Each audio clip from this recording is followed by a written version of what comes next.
Assalamualaikum dan salam hormat. Berita Pagi Sarawak edisi Rabu 3 Mac bersama saya, Abang Muasli, Abang Abdul Samad.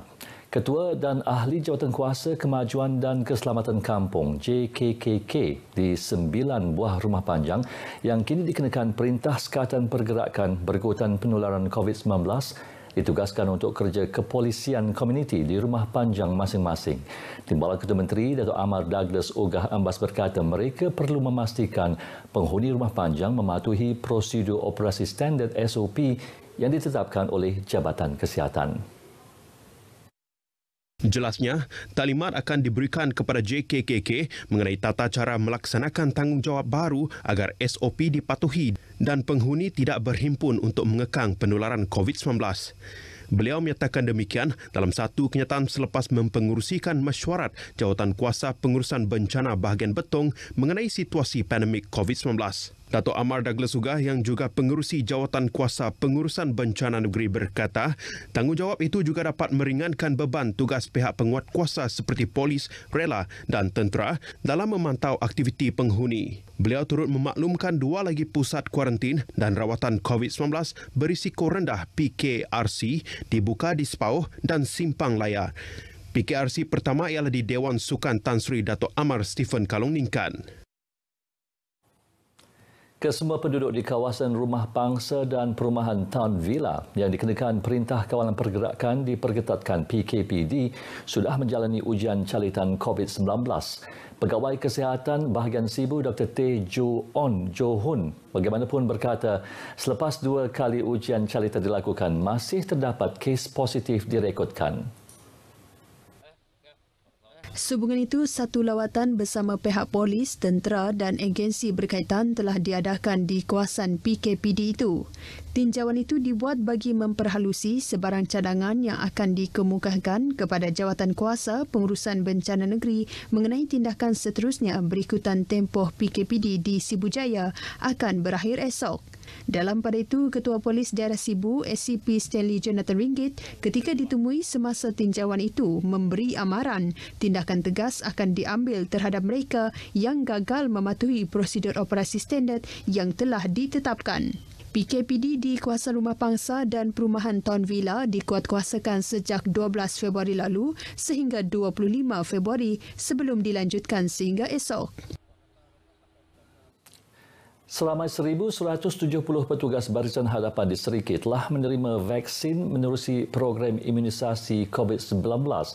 Pegawai Kesihatan Bahagian Serikit Dr. Emmanuel Joseph Fong Sung berkata pemberian vaksin bagi kumpulan kedua petugas Barisan Hadapan akan diadakan pada awal April depan melibatkan anggota polis, bomba dan penyelamat, rela dan agensi terlibat dengan aktiviti kawalan dan pencegahan penyakit.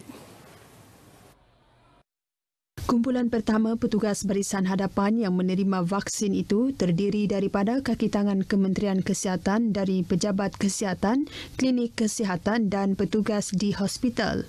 Kita dapat mengurangkan kes-kes kita dan memastikan petugas-petugas kita terlindung dan juga sistem kesihatan kita terlindung.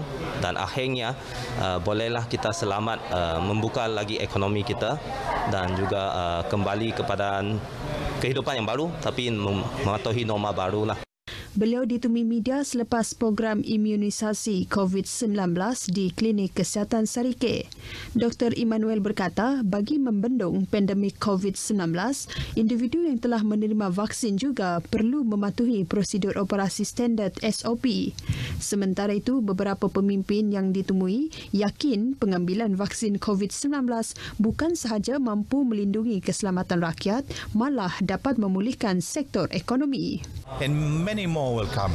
I think the government is allocating maximum, something more than enough to cater for the needs, cater for the safety of everybody.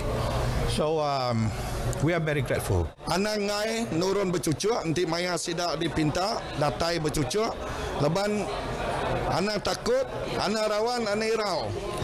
Leban tu siti hari cara perintah kita mantuk rakyat berjaga hari serangan penyakit COVID-19 tu. Everyone, when they got the chance to do it, please come forward and take the vaccination to protect themselves and protect others. Sejumlah 579 bungkusan makanan diagihkan kepada penduduk yang terjejas dengan pelaksanaan Perintah Kawalan Pergerakan Diperketatkan PKPD di kawasan skim penempatan semula Sentosa Fasa 2. Menurut penyelaras Unit Pengurusan Bencana Pejabat Kebajikan Masyarakat Bahagian Sibu, Muhammad Afif Syafiq bin Muhammad Alwi, bantuan makanan bernilai RM100 itu adalah untuk keperluan selama 2 minggu. Jelasnya pengagihan bungkusan makanan dari rumah ke rumah itu bermula pagi semalam. Selain bantuan makanan, Jabatan Kebajikan Masyarakat JKM turut menyediakan bantuan lain untuk penduduk yang memerlukan. Kita JKM juga telah menyediakan bantuan keperluan tambahan yang melibatkan susu tepung untuk baby, pampers pakai buang dan tuala wanita. Kita menyedari bahawa apabila sesuatu kawasan telah di lockdown, jadi untuk yang mereka yang bekerja makan gaji hari, jadi akan terjejas teruklah. Beliau berkata demikian ketika menjadi tetamu Cerita Pagi Sarawak dalam rancangan Selamat Pagi Malaysia di Sibu. Mereka yang tinggal di kawasan PKPD Sentosa yang mahu mendapatkan bantuan itu juga boleh menghubungi JKM Sibu di talian 084 330 675. Sementara itu, pelbagai pihak tampil ke hadapan membantu penduduk terjejas di kawasan skim penempatan semula Sentosa Fasa 2. Tidak ketinggalan, Parti Bersatu Rakyat Sarawak SUPP yang memberikan sumbangan sebanyak 750 kg sayur dan 500 set telur ayam kepada penduduk di kawasan tersebut. Sumbangan daripada SUPP Cawangan Dudung, Bukit Asik dan Persatuan Pekebun Sayur Sibu SBPA diagihkan oleh Jawatan Kebajikan Masyarakat disebabkan kawasan itu masih dalam PKPD. I think it's a very good response. I'm very happy. I hope more people will come to the help of those residents who are under lockdown. Dan saya berharap bantuan ini dapatlah membantu sikit sebanyak meringankan bebanan mereka yang terlibat dengan lockdown ni. Yang kita harapkan daripada masyarakat kita, sebab dalam keadaan Sentosa tu tengah lockdown ya, kita dapat lihat ramai antara komuniti kita tu yang mahu nak membantu sama. Pelaksanaan PKPD di kawasan skim penempatan semula Sentosa Fasa 2 bermula 27 Februari hingga 12 Mac. Sektor pelancongan domestik di Sarawak dijangka pulih secara perlahan pada separuh kedua tahun ini. Menteri Pelancongan, Kesenian dan Kebudayaan, Datuk Abdul Karim Rahman Hamzah berkata, jangkaan itu berdasarkan pelaksanaan program imunisasi COVID-19 kebangsaan yang telah bermula. Jelasnya Sarawak menjangkakan ketibaan 1.1 juta pelancong dengan anggaran risit pelancongan berjumlah 2.64 bilion ringgit tahun ini. Bagaimanapun, pencapaian sasaran itu bergantung sepenuhnya kepada situasi pandemik COVID-19 di peringkat global. Datuk Abdul Karim menyatakan demikian dalam sidang media selepas melancarkan Kuching Metro Electric City Bus di Pusat Konvensyen Borneo Kuching. Datuk Abdul Karim turut mendedahkan pandemik COVID-19 telah menyebabkan ketibaan pelancong ke Sarawak menurun sebanyak 74% pada tahun lepas, iaitu dari 4.67 juta orang pada 2019 kepada 1.19 juta orang pada tahun 2020. Anggaran jumlah kerugian yang ditanggung kesan daripada pandemik itu pada tahun lepas adalah sebanyak 8.69 bilion ringgit. Pusat Rawatan Ketagihan Sehenti OSCA diharap dapat dibuka di beberapa daerah di negeri ini yang dikenal pasti mempunyai bilangan kes penyalahgunaan dadah yang tinggi. Menteri Kebajikan, Kesejahteraan Komuniti, Wanita, Keluarga dan Pembangunan Kanak-kanak, Datuk Seri Fatimah Abdullah berkata, pembukaan pusat sehenti itu dapat membantu individu yang ingin mendapatkan rawatan dan pemulihan secara sukarela daripada terus terlibat dengan penyalahgunaan dadah. Kalau kita lihat dari segi 9 high risk areas, Kuching, Bauk, Sibu, Miri, Limbang, Lawas, Bintulu, Samarahan dan Serian. So 2 buah yang sudah ditubuhkan, OSCA telah ditubuhkan di Miri dan juga di Kuching.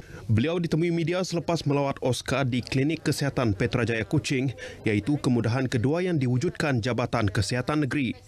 Datuk Seri Fatimah juga berharap semua agensi yang terlibat dalam One Stop Committee bagi menangani isu dadah dan substans bekerjasama mempertingkat usaha menangani masalah penyalahgunaan dadah di negeri ini. Kita tahu bahawa dari Jawatankuasa Pengurusan Bencana Bahagian JPBB Miri menerusi Lembaga Sumber Asli dan Alam Sekitar Wilayah Utara Sarawak dan Jabatan Alam Sekitar Miri dengan kerjasama syarikat swasta Naim kini giat melakukan pemantauan pembakaran terbuka di kawasan Kuala Baram. Menteri bertanggungjawab terhadap JPBB Miri, Datuk Lee Kim Shin berkata pemantauan itu termasuk menggunakan drone terutama membabitkan kawasan luas dan bertanah gambut. Jelasnya penggunaan drone juga memudahkan pengesanan terhadap pihak yang tidak bertanggungjawab melakukan pembakaran terbuka. Bercakap dalam satu kenyataan, Datuk Lee yang juga Menteri Pengangkutan memberitahu pemantauan dilakukan secara berterusan. Berdasarkan maklumat Pejabat Meteorologi Miri, bahagian itu akan mengalami musim kering iaitu memasuki fasa monsun barat daya dari bulan April hingga Mei depan. Justru bila meminta penduduk di bahagian itu tidak melakukan pembakaran terbuka dan memastikan Miri bebas daripada kebakaran tanah gambut dan jerubu. Jenayah cyber di Sarawak menunjukkan peningkatan apabila 283 kes direkodkan bagi tempoh 1 Januari hingga 18 Februari tahun ini berbanding hanya 261 kes panjang tahun lepas. Ketua Jabatan Siasatan Jenayah Komersial Ibu Pejabat Polis Kontijen IPK Sarawak, Superintendent Maria Rashid berkata penjenayah cyber dipercayai menyasarkan mereka yang duduk di rumah di kala pandemik COVID-19 melanda. Kes penipuan lah.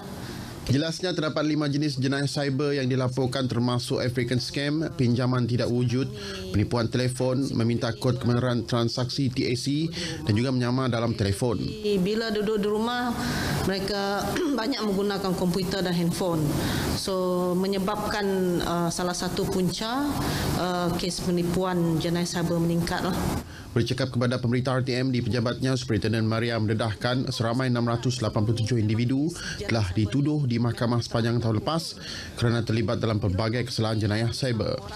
Nilai kerugian disebabkan jenayah cyber dianggarkan mencecah 1.8 juta ringgit sepanjang tahun lalu. Okey, jenayah cyber yang sering berlaku. Paparan itu tadi mengakhiri berita Pagi Sarawak edisi 3 Mac.